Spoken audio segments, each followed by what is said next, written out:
Le pape François a achevé sa mission, oui, sa mission papale en République démocratique du Congo, une mission de 4 jours, oui, 4 jours pleins, différentes rencontres, d'abord en officiel, reçu par le président de la République et les autres officiels de la RDC au Palais de la Nation, oui, une rencontre ponctuée par deux discours, celui de l'hôte de marque et celui-même du pape François.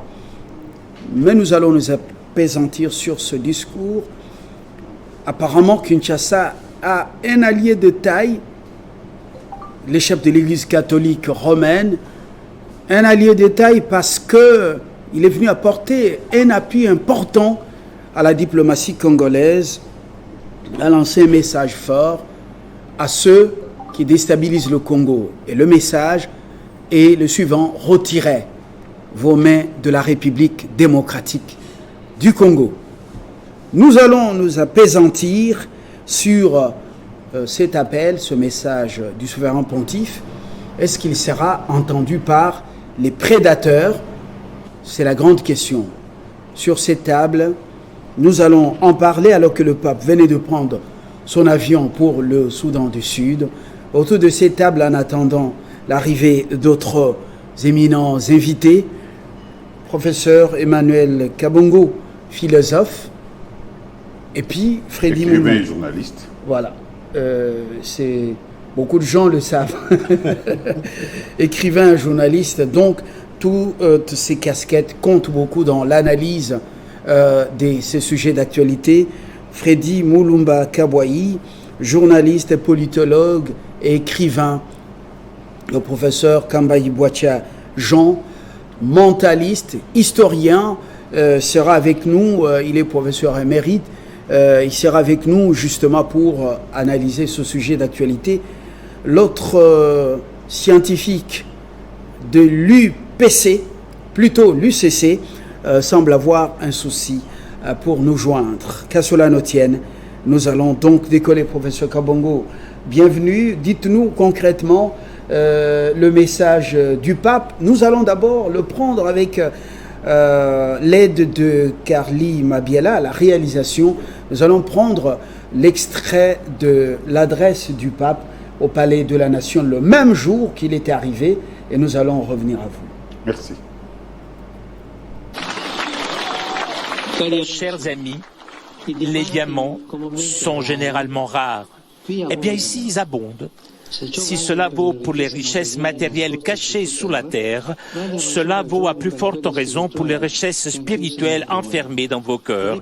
Et c'est précisément à partir des cœurs que la paix et le développement sont possibles, car, avec l'aide de Dieu, les êtres humains sont capables de justice, sont capables de pardon, de concorde, de réconciliation, d'engagement et de persévérance pour mettre à profit les talents reçus. Dès le début de mon voyage, je souhaite donc lancer un appel, que chaque Congolais se sente appelé à jouer son rôle, que la violence et la haine n'aient plus de place dans le cœur et sur les lèvres de quiconque, car ce sont des sentiments inhumains, des sentiments antichrétiens qui paralysent le développement et ramènent en arrière vers un sombre passé. En parlant de frein au développement et de retour au passé, il est tragique que ces lieux, et plus généralement le continent africain, souffrent encore de diverses formes d'exploitation. C'est cette devise qui sort de l'inconscient, de tant de cultures, tant de gens. L'Afrique doit être exploitée. Et cela est terrible. Après le colonialisme politique, un colonialisme économique tout aussi asservissant s'est déchaîné.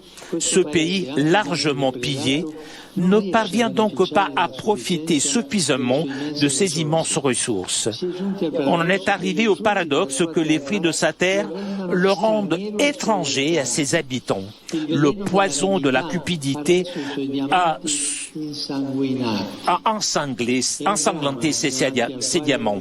C'est un drame devant lequel le monde économiquement plus avancé ferme souvent les yeux, les oreilles et la bouche. Voilà. Il y a justement beaucoup de choses dans ce que le souverain pontife avait dit. Le tout premier jour, colonialisme économique, nous le vivons. Un pays extrêmement pillé. Mais dans d'autres parties du discours, il avait démontré que ça, c'était un génocide oublié au Congo. Et les médias en Occident n'en parlent pas et font semblant et oublie tout simplement. Ensuite, il avait demandé aux prédateurs de retirer leurs mains de la RDC. Professeur Kabongo Malou, oui. Votre commentaire. Oui, merci beaucoup. Je pense que à des moments donnés de l'histoire d'un peuple, on a besoin de telles visites, c'est-à-dire des gens qui viennent vous parler de votre pays et de vous-même dans des termes si vibrants, si honnêtes, dans des termes, n'est-ce pas, réconciliants, valorisants. Et je crois que nous, les Congolais, avec tout ce que nous venons de passer ces derniers, cette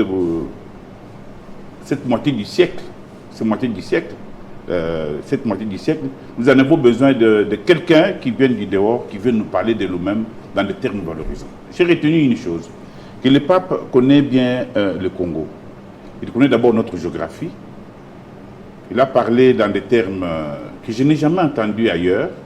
Il dit une terre si belle qu'on croirait que tout respire au Congo. C'est-à-dire, il a l'impression qu'au Congo, la planète entière respire. Je crois que c'est un hommage vibrant pour nous. Et son discours était tourné sur une métaphore, le diamant. Il dit que la terre congolaise, c'est un diamant. Le peuple congolais, c'est un diamant. Et que, comme tout diamant, vous devez briller. Vous devez prendre votre destin en main. Vous devez faire votre avenir.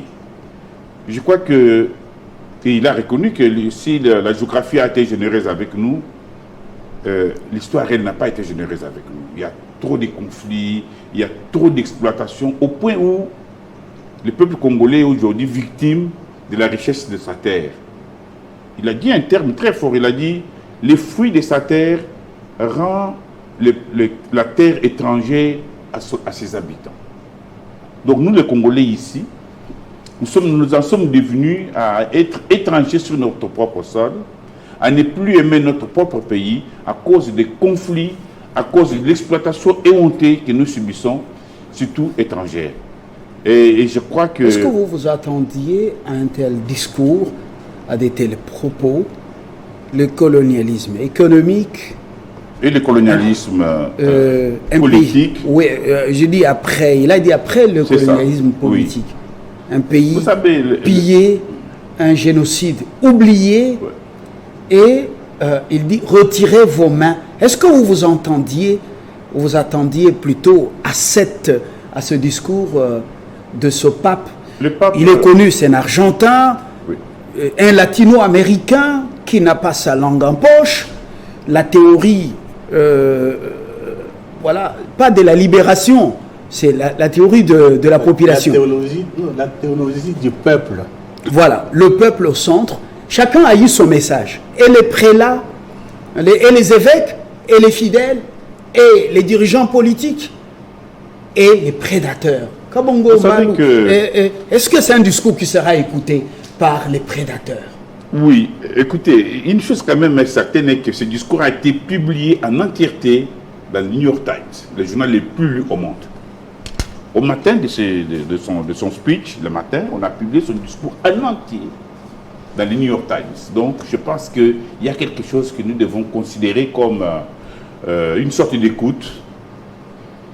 Mais ce n'est pas cela ce qui m'a beaucoup frappé. Ce qui m'a frappé, c'est en s'adressant à nous, il prend l'image d'une main. Il dit, vous êtes une main. Mettez-vous ensemble.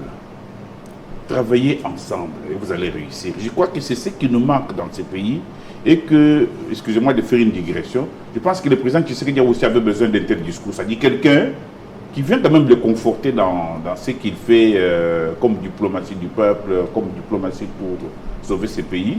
Et puis, nous aussi, on avait besoin d'entendre quelqu'un comme ça et dire que les mondialistes, c'est-à-dire ceux qui nous exploitent, vont entendre ce discours. Ils vont l'entendre. Dire qu'ils vont l'appliquer, non. Ça, on n'en est pas sûr. Mais ce qui est sûr est que nous, le peuple congolais, on a compris que la faute, c'est-à-dire la faiblesse, nous revient à nous-mêmes. Nous devons apprendre à nous aimer, à travailler ensemble, à construire un avenir ensemble. C'est ce qui manque. On est surpris, par exemple, qu'un prélat, le plus grand de tous les prélats du monde, arrive ici, nous parle de l'union, de la réconciliation dans Jésus-Christ, mais que les prélats d'ici, qui sont là, qui sont avec nous chaque jour, n'est-il que des discours de haine, n'est-il que des discours de division, au point où l'après-midi de ces discours du pape, j'ai suivi sur France 24 un professeur de religion qui disait au Congo, il n'y a plus de prêtres. C'est-à-dire, il n'y a plus de gens qui prennent la conscience collective en main, qui la formatent, qui passe à l'oubli. Mais nous avons ici, il a dit, au Congo, il n'y a que des hommes d'affaires, des affairistes et des hommes politiques. C'est-à-dire, tous les prêtres ici ne tiennent pas de tels discours. Et j'étais surpris que dans l'entourage du pape, quand le pape a parlé comme ça, que les gens prendraient la mesure de leurs mots, la mesure de leurs termes. Mais on a vu que les gens reviennent toujours sur des aberrations incompréhensibles. Donc, je crois que le pape était pour nous... Je veux revenir à vous pour la deuxième prise de parole. C'est lui qui a émis ce jugement sur France 24. Je crois qu'il a été trop dur quand même. C'est un théologien. Le Congo, oui, a beaucoup de prêtres, beaucoup de prêtres et de prêtres qui se respectent. On ne peut pas mettre tout le monde dans le même sac. Alors,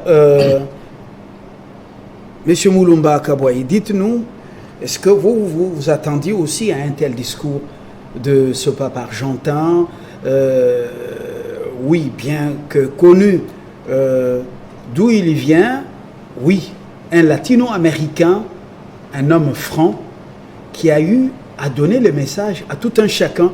Mais nous nous focalisons sur le message destiné aux prédateurs. Est-ce que dans les grands palais en Occident, on écoutera ce message? Si on l'a écouté, est-ce qu'on y donnera suite favorable? Est-ce que les gens vont retirer leurs mains, les globalistes, ces capitalistes, ces multinationales qui font verser le sang dans l'est du pays? Oui. Je pense que moi, je m'attendais à ça. Je vais expliquer pourquoi. D'abord, il faut dire que le discours du pape était adressé aux capitalistes prédateurs avec leurs alliés africains, donc le Rwanda et l'Ouganda, et leurs alliés congolais. Donc, vous avez les prédateurs occidentaux, vous avez les prédateurs régionaux, tels que le Rwanda et l'Ouganda, et vous avez les Congolais, les complices. Tous participent au pillage. Et je pense que la fois dernière, on a parlé ici, Colette Brackman avait dit le Congo de Tshisekedi est seul sur le plan international. Il n'a pas d'alliés. Vous venez de le dire. Aujourd'hui, on peut dire que le Congo de Félix Antoine Tshisekedi a un allié de taille. C'est le pape François. Et cela m'amène à faire un peu une petite analyse sur le Vatican. Je pense qu'on a difficile à comprendre. J'ai vu les discussions entre le cardinal Bongo avec le professeur Mbata qui a invité. Le pape est arrivé, c'est comment? Donc, il y a une analyse faite par un historien français. Il s'appelle Jean-Baptiste Noé. Il a publié La géopolitique du Vatican. Et dans cette géopolitique du Vatican, il donne deux éléments. Le premier élément, le Vatican, c'est un État. vous avez l'État du Vatican. Deuxième élément, il y a l'Église catholique. Et l'Église catholique et le Vatican sont incarnés par les papes. Donc, le pape a des missions.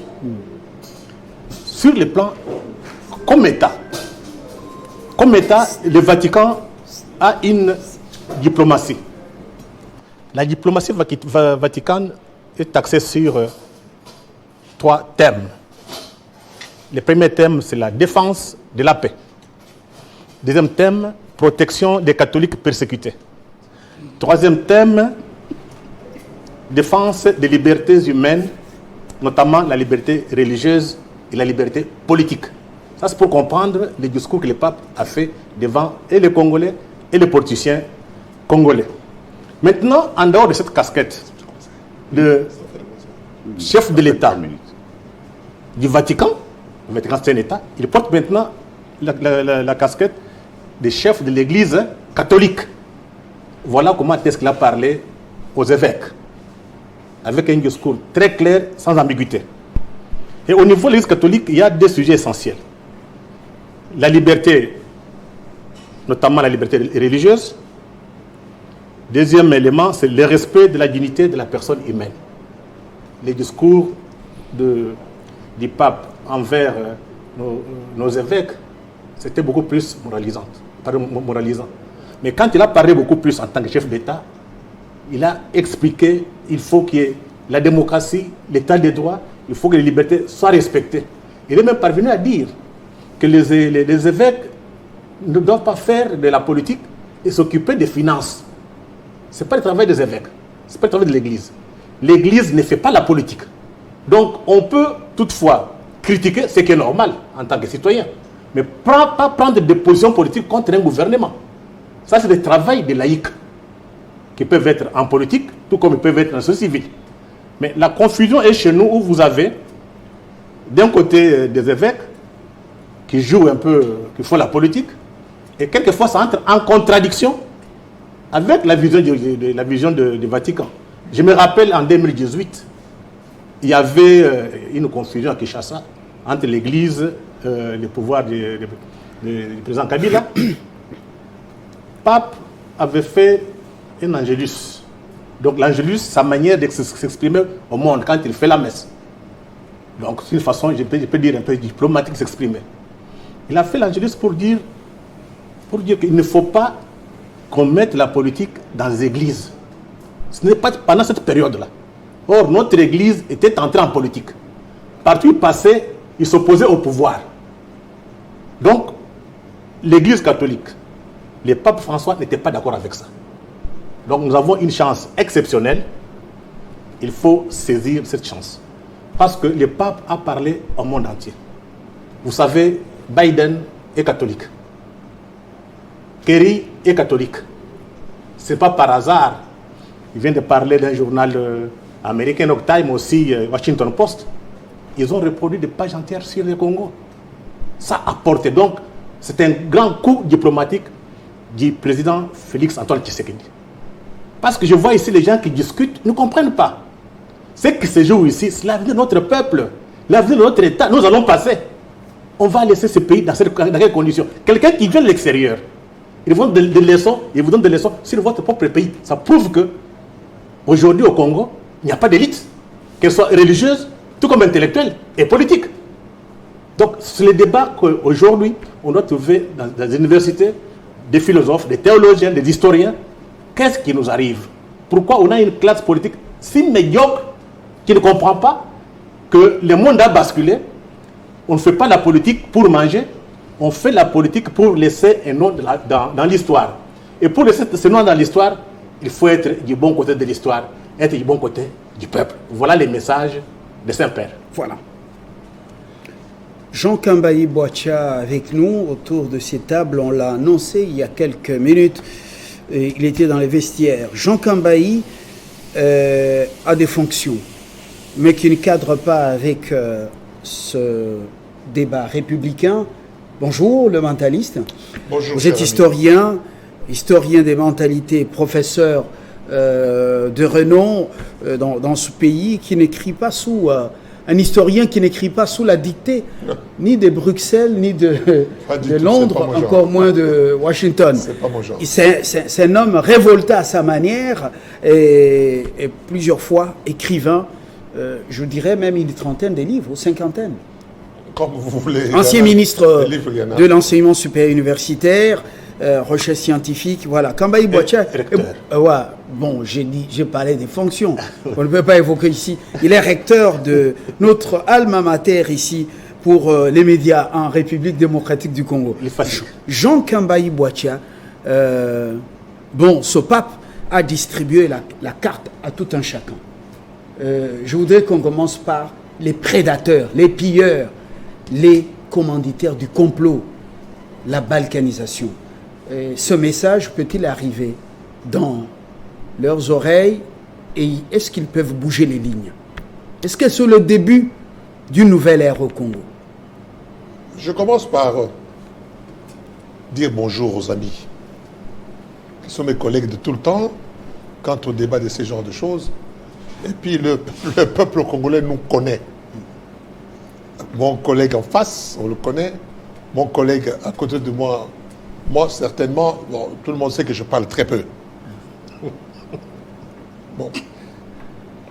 Les cartes, j'essaie de les distribuer pour les gens qui ne sont pas dans la vérité. Le pape a distribué les cartes. Oui. Le pape a distribué les cartes, tout comme ici sur ce plateau, même votre télévision distribue les cartes. Dans la ligne du pape. Écoutez, Monsieur Lumbala, il ne faut pas se voiler la face. Le Congo va mal. Le Congo est pillé. Est-ce qu'il faut vraiment aller chercher des bouquins, des citations de notre infrapaginal pour démontrer que le Congo est pillé? On viole, on pille, on tue. C'est connu. Le pape le sait. En attendant le discours du pape, on a la nette conviction que le pape également, comme les Congolais, en a marre. Il a distribué les cartes, s'il vous plaît. Le pape connaît. Personne aujourd'hui ne peut pas dire « Ah, le pape a exagéré ». Non. Le pape sait très bien qu'on a violé. Le pape sait très bien on pille, on vole. Pour vous montrer qu'il connaît ce genre de choses avec son entourage, il a dit, mais vous, les puissants, vous, les riches, vous, les prédateurs, vous, les dominateurs, en posant quelques questions là que j'invente un peu, qu'est-ce que vous cherchez en République démocratique du Congo, un pays souverain? Enlevez vos mains dans les poches de la République démocratique du Congo. Le pape le sait. Quel est ce Congolais de gauche à droite ou de droite? Je ne sais pas si au Congo, il y a de droite et de gauche. Quel est ce Congolais aujourd'hui? Je ne sais pas s'il y a des kabylistes. Je ne sais pas s'il y a des tshisekidistes. Prenons tout Congolais. Quel est ce Congolais aujourd'hui qui peut dire qu'au Congo ne pille pas? Qui? À l'Est? Cherchez quelqu'un qui peut dire qu'on ne pille pas. Quel est ce Congolais qui peut aujourd'hui dire qu'on ne viole pas? Un kabyliste? Un tshisekidiste? Même Dieu te dira, non mon fils, on pille au Congo. Silence. Alors vous vous posez la question de savoir quels sont les commanditaires. Mais on connaît les commanditaires. Le Rwanda, l'Ouganda, le le Burundi, Tanzanie, tous les 9 pays-là qui sont tout autour, on sait très bien que ces pays-là n'ont pas la force d'envahir le Congo. Ces pays-là n'ont pas, comment dirais-je, des machines de transformation du coltan, des machines de ceci ou de cela, sont utilisées. Voilà. Alors, posez la question, les commanditaires, quel est ce Congolais qui ne sait pas que le pays de Clinton, et le pays de Clinton est pilleur? Quel est ce pays-là qui ne sait pas que la France pille? Quel est ce Congo qui ne sait pas que la Belgique a pillé il y a longtemps? L'Angleterre, n'en parlons pas. Qu'est-ce qu'on pille? On pille la richesse Je dis simplement la richesse de ce pays. Professeur Kambayi, Oui. est-ce que c'est maintenant le début de nouvelles choses? Les lignes vont-elles bouger? Est-ce que les pilleurs, les commanditaires des massacres et des pillages vont avoir, comment, je ne dis pas avoir pitié, est-ce qu'ils vont avoir un cœur de chair qui va être sensible au message du pape parce qu'il n'a pas supplié. Il a donné l'ordre. Il dit, retirez vos mains de la RDC. Absolument. Est-ce que devant un mal, on peut se taire? Vous allez demander au pape d'être complice. De quoi? Le pape va-t-il devenir complice de la France alors qu'il sait que la France pille? Le pape va-t-il devenir complice des Américains alors qu'il sait que les Américains pillent? Encore moins, le pape va accepter que l'Angleterre continue. Mais non, à l'ère de la mondialisation, comment dirais-je, de la communication, rien ne peut être caché. Rien. Et c'est biblique. Rien ne peut être caché. Le Congo et les Congolais souffrent de douleur, hurlent de douleur. Et le pape le sait. Et le pape, en venant ici, vous pensez qu'il allait amener quel message? Le pape allait amener quel message pour nous dire, écoutez, bon, prions au nom du Père et du Fils et du Saint-Esprit, vous comprenez, je connais vos malheurs. Non, il a dit, messieurs les grosses puissances, retirez vos mains dans les poches des Congolais. Parce que le Congo n'est pas à vous. Tout ce que vous pouvez faire, c'est coopérer. Quelque part, moi je le comprends ici, un mentaliste, et je travaille sur la forme mentalistique. Quelque part, le pape a voulu dire aux pilleurs que le Congo n'est pas à vous, mais cependant collaborer avec les Congolais. Comme le président de la République l'a dit, vous avez les machines, vous venez chez nous, nous avons la matière première, alors travaillons dans un contexte de win-win. Aujourd'hui, l'expression win-win est devenue congolaise. Gagnant, gagnant. Et c'est ça.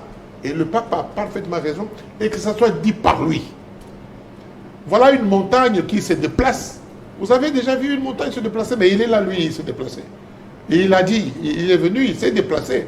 Et les gens sont contents de voir qu'un homme comme le pape le dit. Et vous avez vu sur les routes, vous avez vu les jeunes, vous avez vu Andolo.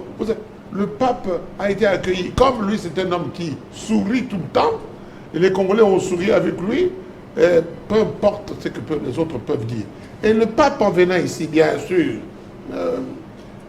Monsieur Lumbala, ce sont des choses très sérieuses qu'il faut entendre avec l'oreille fine, alors l'oreille, mais la cassade. Hein, c'est très important dans cette oreille-là. Et le pape a dit ça pour que ceux qui ont des oreilles entendent. Il n'est pas parti par 4 chemins. Ceux des voleurs que les Congolais connaissent et qui viennent au Congo par des consommateurs, petits par là, petits par ici. Vous n'avez pas de coltan, vous voulez du coltan, et on voit que vous êtes exportateur du coltan. Vous n'avez pas de l'or, vous devenez exportateur de l'or. Et à ce moment ici présent, on dirait que le président Tshisekedi a parlé avec le pape. Non, ils n'ont pas parlé parce que la vérité est là. Le Congo est pillé, le Congo est volé. Par qui? Par les commanditaires qui se trouvent en Europe. Merci Jean Kambayi. Et ici, qui ont été mixés, qui sont dans le mixage, brassage, clapotonnage, bricoleur, tout ce que vous voulez là, tout ce monde-là se trouve ici. On a compris. On les trouve au Congo. Depuis Sun City. Oui, depuis Sun City.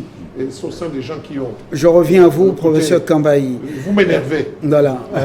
Ne vous énervez pas parce que c'est maintenant le moment de saisir cette opportunité que nous offre Vatican, un allié de taille et qui vient donner du tonus, un coup de pouce à la diplomatie de Félix Tshisekedi. Professeur Kabongo, dites-nous concrètement, dans les cartes distribuées à chacun, même la presse qui a accompagné le pape a reçu également sa part. C'est une presse complaisante, une presse des prédateurs qui a oublié un génocide au Congo et qui parle moins de ce qui se passe au Congo. Est-ce que vous l'avez suivi aussi là? Vous savez, le pape, comme dit le professeur émérite Kambayi, le pape est une lumière. Quand il se déplace, quand le pape se déplace, arrive quelque part, c'est toute la lumière du monde qui est braquée sur vous. C'est-à-dire tous vos problèmes, vous avez l'occasion de parler de tous vos problèmes, vous avez l'occasion d'expliquer pour que le monde vous entende. Et je crois que c'est ce qui nous est arrivé. Le pape est venu, il nous a dit, le Congo, c'est un diamant. C'est une terre très belle. Une terre qui fait respirer toute la terre, toute la planète. N'oubliez pas les Libanga que la presse internationale a reçu. Une presse qui travaille selon le bon vouloir des prédateurs et qui a oublié un génocide ici. Le pape l'a dit ouvertement, même le jour qu'il a reçu les victimes des exactions de l'Est et des guerres et des humiliations ici à la Gambie. Le Congo lui-même s'était organisé pour que tous ces problèmes soient exposés. Ce sont les Congolais qui ont préparé les victimes pour que le pape les reçoive. Absolument. Et que ces victimes parlent. On n'attendait pas à ce que la presse internationale puisse parler à notre place.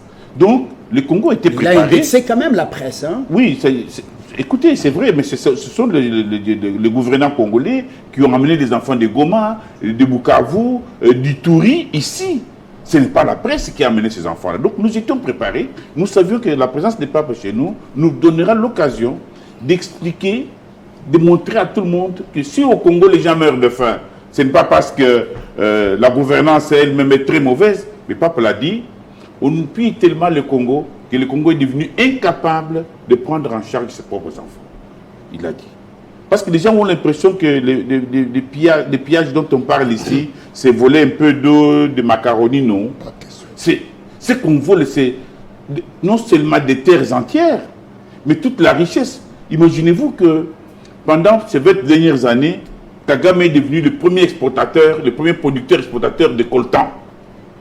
Imaginez-vous que pendant de 2007 à 2012, les rapports Mutambamaï démontrent que les mines au Congo ont produit 48 milliards de dollars et que les caisses congolaises n'ont reçu qu'1 milliard de dollars. Et tout ça, les milliards sont partis où? Donc, c'est pour vous montrer que les dégâts qui sont faits par les pillages au Congo sont tels que les Congolais ne sont pas capables de se prendre en charge. Et qu'il faut arrêter. Je pense qu'il faut ajouter. Oui. La meilleure chose que nous allons retenir de tout ça est que nous devons formater l'instrument de notre propre protection, c'est-à-dire l'armée. Et la politique qui est faite au Congo aujourd'hui, le pape l'a dit. Jean, je voulais en venir. Le pape aujourd'hui est déjà arrivé au Soudan du Sud. Oui. Vous le savez, l'info chasse l'info. Dans les jours qui viennent, ce sera de l'histoire, cette visite historique avec tous ces discours. Comment devons-nous capitaliser ce moment très fort de notre histoire et ce discours dans le cadre des suivis à travers les think tanks pour pouvoir justement accompagner l'apport diplomatique de François, du pape François? Et je crois que le pape a parlé d'une diplomatie du peuple, pour le peuple, d'une diplomatie pour mettre le peuple ensemble pour qu'ils vivent heureux. Et c'est cette diplomatie qui est pratiquée aussi par Félix Antoine Tshisekedi, quand il parle qu'il travaille pour le peuple. Peut-être que les résultats ne sont pas encore très visibles, mais profondément, je crois que la politique actuelle du Congo est basée sur le peuple. Et le pape l'a dit, et c'est le mot que j'ai vraiment entendu dire, la diplomatie du peuple pour le peuple. Qu'est-ce qu'il nous faut aujourd'hui? Nous le savons. Le Congo est sur une voie qui doit être renforcée, c'est-à-dire la voie de sa propre libération.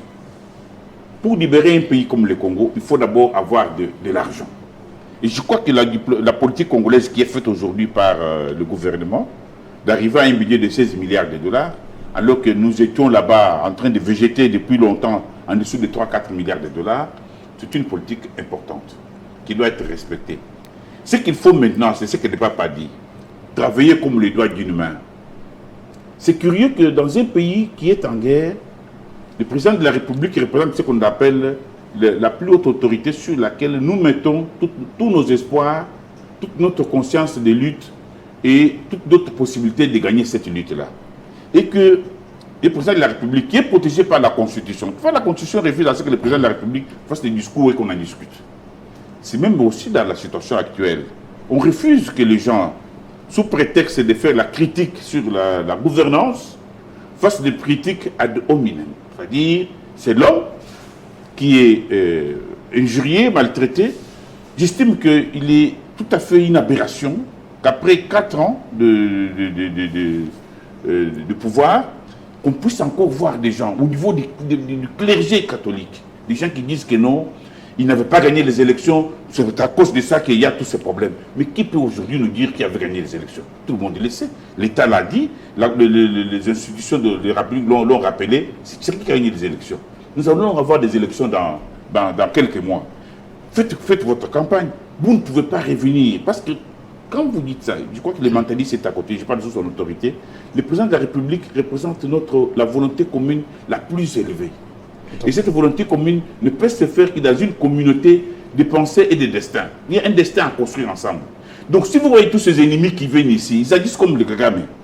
Ils agissent comme tous les ennemis du Congo. C'est-à-dire ils viennent, ils mettent en cause l'autorité de l'État. Ils mettent en cause l'autorité du président de la République. Mettent en cause sa politique, mais pas son autorité. Donc dès ce moment-là, on a l'impression que les gens là, qui disent ces choses-là, ne visent que la balkanisation du Congo. Parce que quand nous n'aurons pas un destin commun à construire, quand nous n'aurons pas une communauté de destin, une communauté de pensée et d'idées, parce qu'il y a beaucoup de messieurs qui disent beaucoup de choses futiles, alors dès ce moment-là, le Congo est perdu. Et je crois qu'on l'a dit aujourd'hui, nous avons besoin aujourd'hui d'une entente, d'une réconciliation de pensée et d'action. Donc, je crois que les grandes élites religieuses, politiques et nationales devraient éviter ce genre de bavardage futile. Voilà. Chacun a eu son message, professeur Kabongo, merci. Freddy Mulumba, chacun a eu son message. Le clergé n'est pas faire les affaires qui rapportent pour soi-même, mais se consacrer à l'évangile de Christ. Les hommes politiques, oui, un leadership au service du peuple, un leadership serviteur au lieu de se remplir le ventre au détriment du peuple. La politique, c'est le service. Je crois que les magistrats se retrouvent au lieu de prendre de l'argent et blanchir des gens, des criminels qui ont pillé et volé et pillé les caisses de l'État. Vous les purifiez, je ne sais pas avec quelle eau, moyennant les présents ou de l'argent. Tout le monde se retrouve dans le message du pape. Pas seulement la jeunesse. Bon, cette jeunesse consciente, je ne parle pas de la jeunesse délinquante par moment quelque part. Je parle de la jeunesse qui a conscience que ce pays lui appartient. Freddy Mulumba, comment nous devons faire les suivis? Nous, les médias également, nous sommes concernés par le message du pape. Comment faire le suivi pour que demain, cet appui diplomatique, ce coup de pouce à la diplomatie du Congo puisse porter encore? Vous l'avez dit, Biden est catholique. Est-ce qu'il peut écouter son père spirituel? Oui, avant de répondre à votre question, je pense qu'il faut qu'on comprenne les enjeux.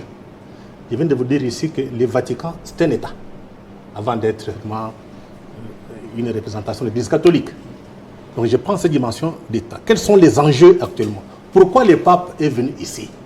C'est vrai, il y a une dimension morale, mais il y a aussi une dimension géopolitique.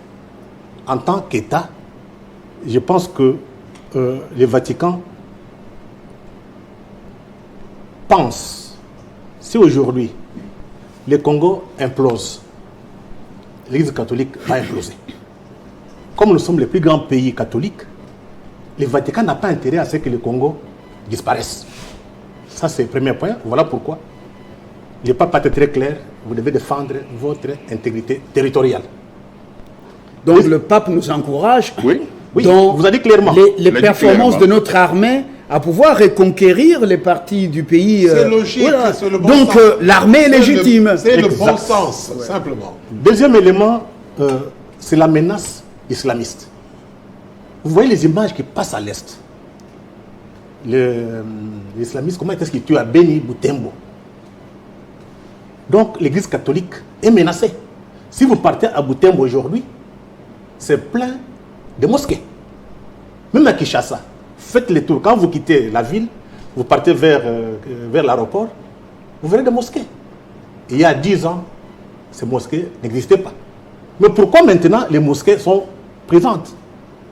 C'est là où le pape parle de la bonne gouvernance. On a laissé notre peuple dans une misère incommensurable. Or, la plupart des islamistes amènent l'argent. Un exemple. il y a quelqu'un qui est décédé, un catholique meurt.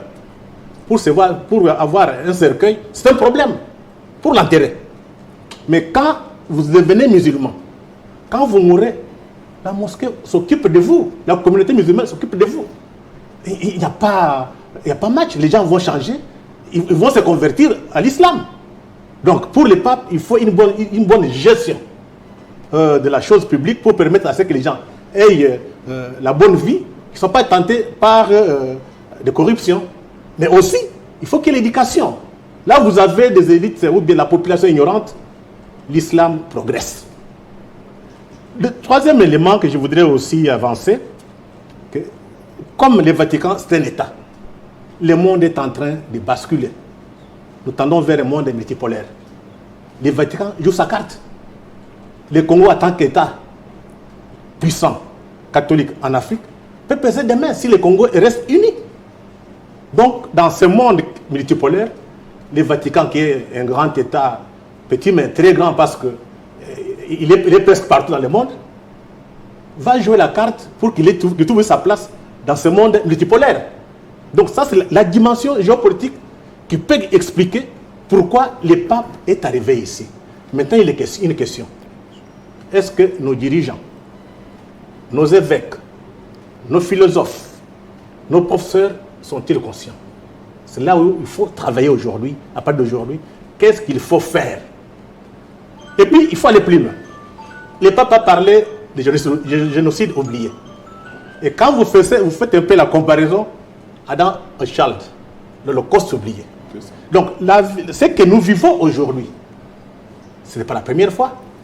Vers les années 1885, 1906, le Polonais a commis un génocide. Ce génocide a été réalisé grâce au capitalisme occidental prédateur. Il y a eu 10 millions de morts. On n'a pas condamné Léopold II. Comme le capitalisme était très puissant, on a confié le Congo à la Belgique. Maintenant, nous nous trouvons dans les mêmes conditions. Le capitalisme occidental prédateur vient de commettre un deuxième génocide. Mais comme c'est eux qui sont à la tête du monde aujourd'hui, avec leurs complices politiques, on ne veut pas qu'on parle du génocide congolais. Plus de 10 millions de morts. Donc les papes viennent de faire un grand coup. Aujourd'hui, personne ne peut venir nous dire qu'il n'y a pas eu de génocide au Congo, ce sont des massacres. C'est ça les discours de soi-disant intellectuels. Le Vatican reconnaît un génocide oublié au Congo. Ça signifie un génocide commis au Congo, mais oublié par l'Occident et ses médias. Tout à fait. C'est ça. Maintenant, ce génocide oublié par nos amis occidentaux, on ne veut pas qu'on en parle. Tous les rapports des Nations Unies sont jetés dans la poubelle. M. Kagame, qui est le patron, est soutenu par tout le monde contre le Congo. Donc maintenant, ceux qui disent qu'il y a eu massacre et un génocide, moi je réponds, ils se trompent. Il y a 800 000 Rwandais qui sont morts. Il y a 10 millions de Congolais qui sont assassinés. On n'a pas assassiné les Rwandais, on n'a pas assassiné les Burundais, même les Ougandais. On a assassiné les Congolais, pourquoi? Parce qu'il faut piller leurs richesses et prendre leurs terres. C'est ça. Ça, les génocides. On ne tue pas les Rwandais, on ne tue pas les Ougandais, on tue les Congolais pour prendre leurs terres et piller. Et aller plus loin. Les recoloniser. Donc, les gens qui veulent avoir des discours, il y a seulement massacre, ça n'a pas été défini, ils se trompent de temps. Voilà, professeur Kambayi, face à ce tableau très sombre, je ne dis pas noir, parce que nous, on a étudié grâce à ce tableau noir que vous avez utilisé. La classe politique, l'élite, est-ce que tous ces gens devaient se comporter de cette manière? Vous connaissez la menace qui... Le pape a dit, chacun doit jouer son rôle. Ouais. Est-ce qu'on ne devait pas changer nos mentalités, notre façon de faire, de voir et de parler, notre façon de faire? Très bien. Regardez, mes amis, dans la ligne de ce que nous entendons, de ce que j'entends ici, est-ce que devant un mal, on a un choix? Devant la mauvaisure et devant la mauvaisité, est-ce qu'on a un choix? quelqu'un ici, le premier citoyen congolais a dit, n'est-ce pas, d'abord le peuple. De quel peuple s'agit-il? Il s'agit des catholiques, il s'agit des protestants, il s'agit du peuple congolais. Bon, quelqu'un qui viendrait pour dire, voilà, il ne s'agit pas du peuple congolais, il s'agit du peuple Mbandi, Mbaka, Olo, Pygmée. Celui-là n'est pas pour le peuple, il n'accompagne pas. Non. Il n'accompagne pas. Un catholique qui viendrait dire, ah non, non, non, nous les Mbandi, nous les Ngwaka, nous les Baluba, nous les Bakongo, chez nous, hein? Non, celui n'accompagne pas le président de la République. Alors, quelqu'un dit, je suis pour la politique du peuple. Ça veut dire qu'il est du bon côté. Et le pape, en venant ici, qu'on le veuille ou non, le nom dit du discours du pape, c'est de dire, Monsieur Tshisekedi, vous avez raison. Et ceux qui ne vous appuient pas n'ont pas raison. Monsieur, les gens meurent. Il a quelle couleur? Vous voyez, il a quelle couleur? Donc, et quand aujourd'hui, vous placez Tshisekedi ici, de ce côté-là, vous placez un autre prétendant président de ce côté-là, aujourd'hui, le choix est clair. Il est du bon côté. Qu'on dise tout ce qu'on veut, il est du bon côté. Est-ce qu'il est difficile de voir où il y a la lumière? N'allez pas chercher de gauche à droite, mes amis, des arguties diplomatiques. Les gens meurent. Alors, un catholique ne peut pas venir ici pour dire les gens ne meurent pas. Prions, bien sûr. Nous prions, l'harmonie. Mais on dit en même temps, vous les commanditaires, enlevez vos mains dans les poches. Enlevez vos mains dans les poches. Vous n'avez pas de coltan. Mais comment vous trouvez votre corps? Le peuple le dit ainsi. Vous comprenez, mes amis? Nous pouvons pérorer, nous pouvons parler tout ce que nous voulons ici. Mais les gens meurent. Alors le président Tshisekedi, je vais mettre ça dans sa bouche. Il ne va pas m'en vouloir pour cela. Il pose déjà la question aux diplomates, même au pape. Il dit, mais messieurs les diplomates, messieurs les puissances, dites-moi aujourd'hui pourquoi mon peuple meurt. Pourquoi les Congolais meurent? Où est-ce que le Congolais a tué quelqu'un? Vous avez vu quelqu'un, un Congolais, qui a le plaisir d'aller habiter le Rwanda et s'installer? Vous avez vu? Chercher à avoir le quoi? Qu'est-ce qu'il y a comme richesse là-bas? Quelqu'un a dit, non, professeur Kambayi, sérieux. pour vous, je ne vous interromps pas, mais je voudrais, parce que vous parlez de cette démarche, quelqu'un a dit que la balkanisation de ce pays est donc le désir profond de toutes les puissances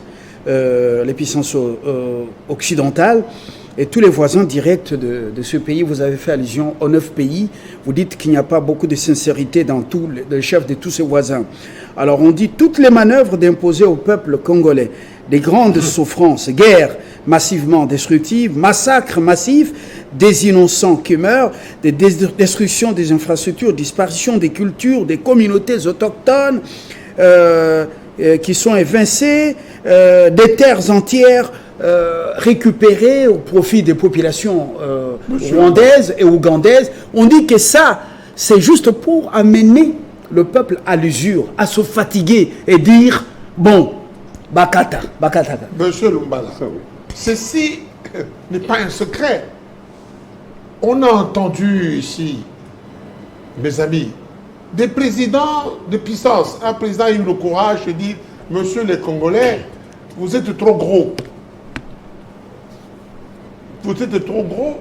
Comme nous vous avons rendu faible, vous ne pouvez pas vous diriger, partager le pays. Vous êtes trop riche, vous êtes incapable de gérer votre richesse, donner aux autres. Vous connaissez ce président? Oui.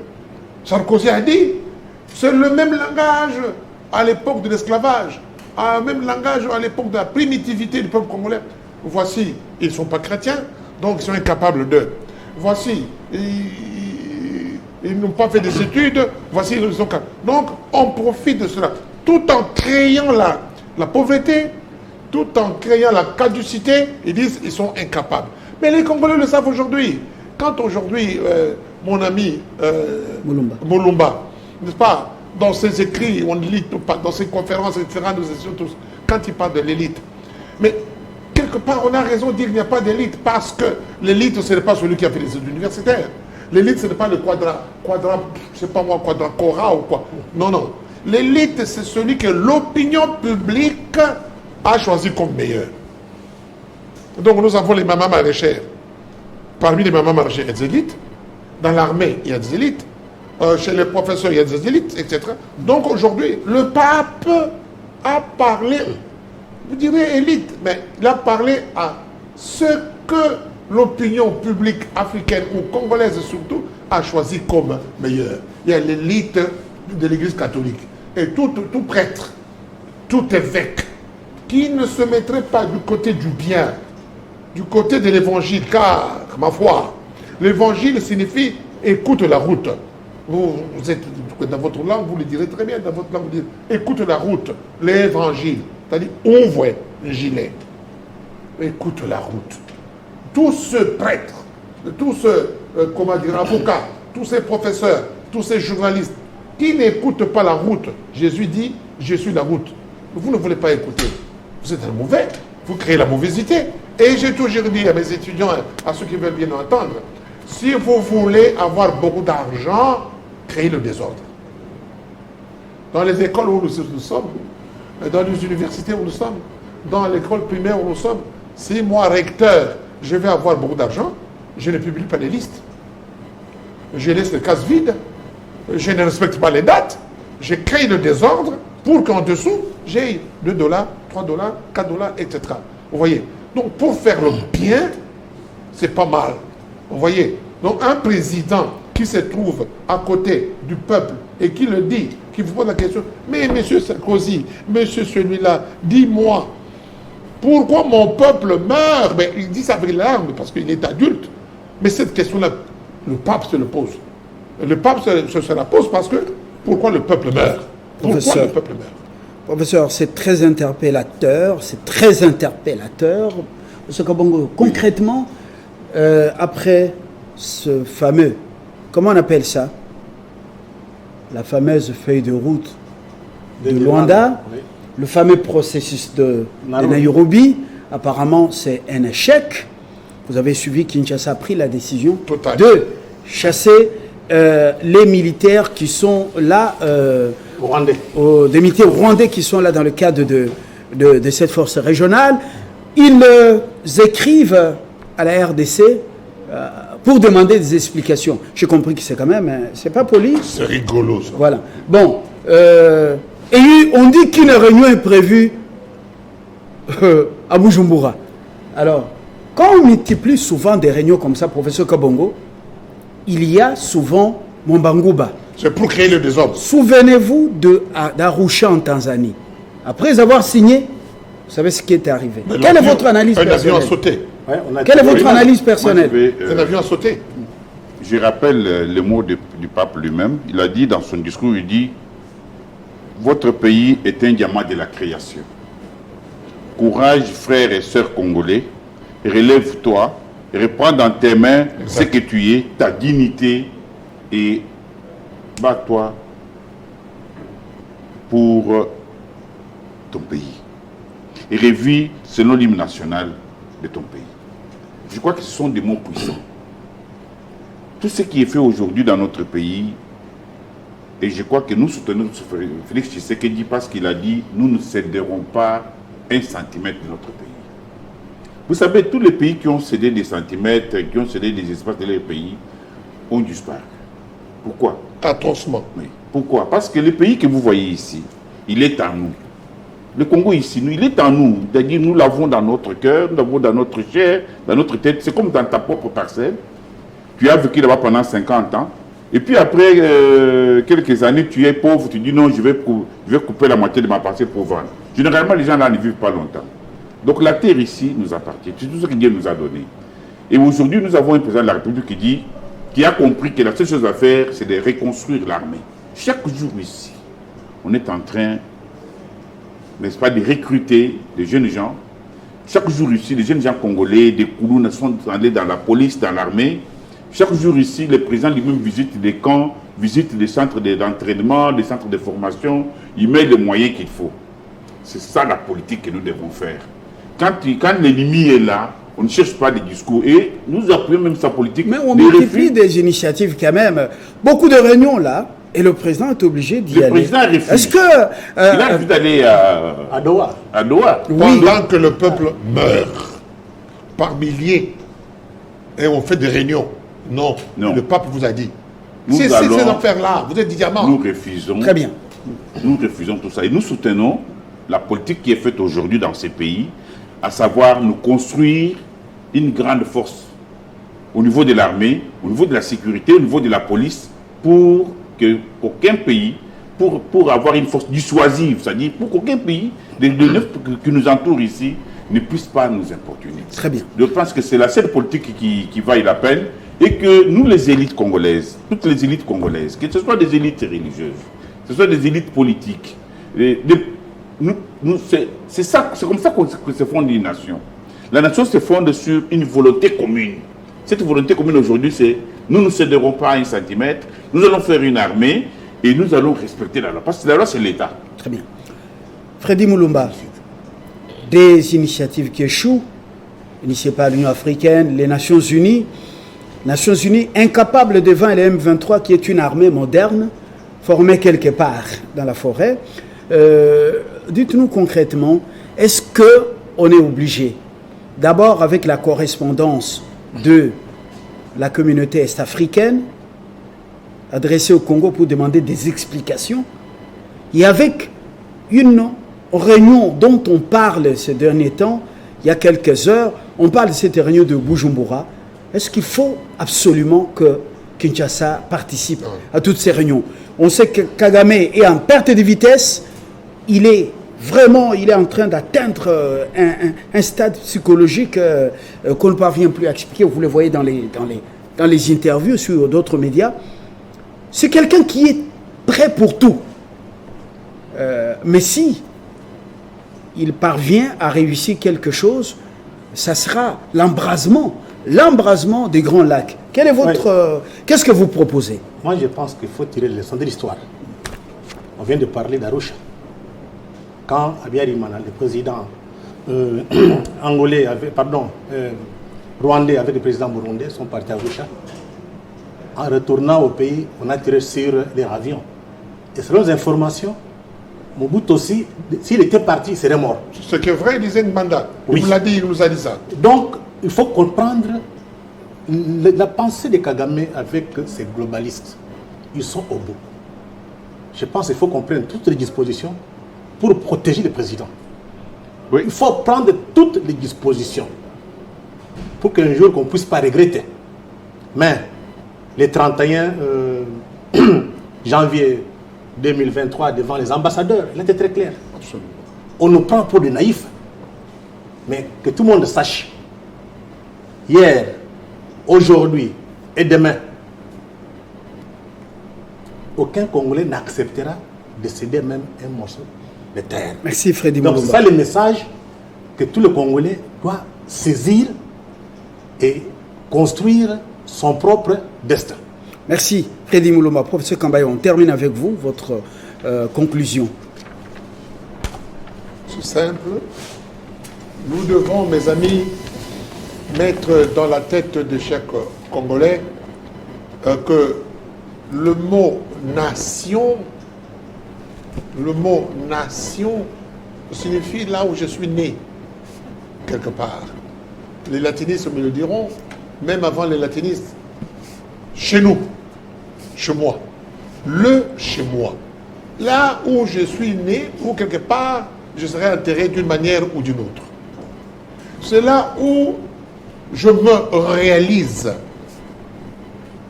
C'est là où je suis. Et vous connaissez, Lumbala, l'importance de je suis. Donc, toute personne qui viendra chez moi pour m'avilir, pour enlever ma dignité, il me tue. La nation. La nation, c'est là où se trouve le pater. Et le Congolais au savoir, le pater, mon père. Si vous tuez mon père, vous égorgez mon père, vous m'avez tué. Et je vous arrête et je vous combats. Mais attention, je ne peux pas voir un pater sans voir un mater. Donc il y a la mère patrie.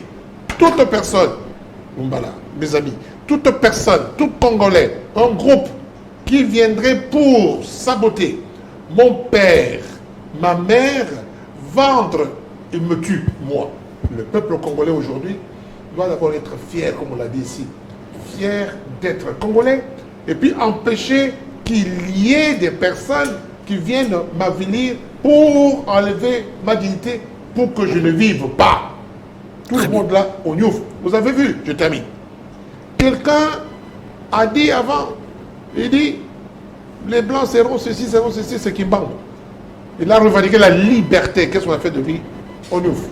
On l'a tué. Après, il y a eu des gens oubliés, mais il y a eu Lumumba. Il y a eu Lumumba. Lumumba a parlé de la liberté tout comme Kimbangu. Qu'est-ce qu'on a fait de lui? On l'a arrêté. Il a écrit beaucoup là-dessus. Après Lumumba, il y a eu quelqu'un, il y a eu des présidents qui, de leur manière. Mais après cela, il y a eu, n'est-ce pas, celui qui a dit « Ne jamais trahir mon peuple ». Qu'est-ce qu'on a fait de lui? On y ouvre. Après, il y a eu quelqu'un dans l'ombre qui n'a pas été président de la République. Il dit « Prenez-vous en charge ». Qu'est-ce qu'on a fait de lui? Plaf, d'une manière ou d'une autre. Mais après, il y a eu son fils. Là, il n'a pas parlé comme fils de Tshisekedi. Il a dit « Voilà, voilà mes amis, je ne trahirai jamais ». Alors là, je reviens sur Moulma et je termine. Je vais sur Moulma pour dire « Nous avons le droit, le devoir et le rôle, jouons le rôle pour protéger notre président de la République parce que lui protège notre liberté et notre dignité. Voilà. Merci. Et le pape a dit, là où il y a l'Esprit de Dieu, il y a la liberté. Très bien. Et pratiquement, les Congolais ont le courage de dire ce qu'ils pensent sans être inquiétés. C'est ça la longueur d'avance qu'on a dans cette Afrique des Grands Lacs et dans cette Afrique centrale. On a fini, comme le professeur Kambaye l'a dit, dans l'une des langues nationales, on a fini. Cette nation nous est chère. Le pape a annoncé un message fort, mais réconciliés en Jésus, nous devons l'être. Et c'est très important, sans haine, sans vengeance, parce que Christ a été humble et il a été l'artisan de la paix. Nous vous aimons tous, même partout où vous êtes en Afrique, parce que nous savons que ce que nous vivons est passager. Bientôt, on ne parlera plus ni de M23, ni des Kagame, ni de ce régime criminel de Kigali. Mais arrêtez avec les réunions qui se tiennent à Kigali, financées par Mo Ibrahim, pour fomenter des choses ici, là, contre les institutions. Nous sommes informés. À très bientôt.